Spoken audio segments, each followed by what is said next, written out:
అందరికీ నమస్కారం అండి. మణి తెలుగు కథలకు స్వాగతం. ఈరోజు మన ఛానల్లో చెప్పుకోబోయే కథ కాలమే తగిన సమాధానం చెబుతుంది అనే కథ చెప్పుకుందాం.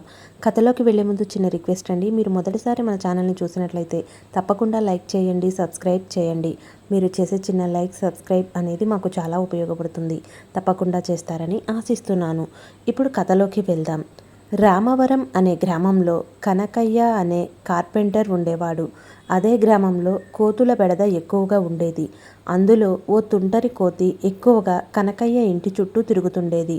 ఆయన తెచ్చిపెట్టుకున్న గమ్ము, ఇతరత్రా వస్తువులన్నీ నేలపాలు చేస్తుండేది.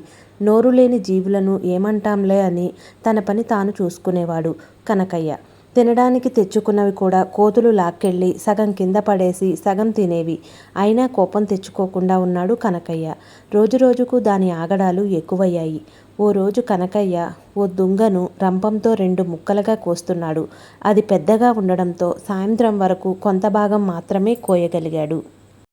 మిగతాది రేపు చూద్దామని తెగినది మళ్ళీ మూసుకుపోకుండా అందులో చిన్న చెక్క ముక్క పెట్టాడు. రోజంతా కనకయ్యను గమనించిన తింగరి కోతి ఆయన వెళ్ళగానే అక్కడికి వచ్చింది. అసలు ఈయన ఏం చేస్తున్నాడు అని అన్నింటినీ కదిలించింది.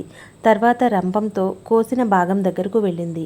కత్తిరిస్తున్న దుంగ మధ్యలో పెట్టిన చెక్క ముక్కను చూసి దాన్ని బయటికి తీయడానికి ప్రయత్నించింది. కాసేపటికి దాన్ని తీయగలిగింది. అదే సమయంలో దాని తోక ఆ 2 ముక్కల మధ్యలో ఇరుక్కుంది. నొప్పికి తాళలేక కోతి కేకలు వేయడం మొదలుపెట్టింది. అది విన్న కనకయ్య పరుగున వచ్చి గడ్డ పొలుగుతో ఆ దుంగను వేరు చేసి తోకను బయటకు లాగాడు. ఇంకోసారి ఇతరుల పనుల్లో తలదూర్చొద్దని అనుకుంటూ కోతి దగ్గరలో ఉన్న చింత చెట్టు ఎక్కి పారిపోయింది. ఈ కథ ఇంతటితో సమాప్తం. ఈ కథలోని నీతి: ఎదుటివారి పనికి ఆటంకం కలిగించాలనుకున్న వారే చిక్కుల్లో పడతారు. ఈ కథ మీకు నచ్చినట్లయితే లైక్ చేయండి, షేర్ చేయండి, సబ్స్క్రైబ్ చేయండి. Thanks for watching. మళ్ళీ మరొక చక్కటి కథతో కలుద్దాం.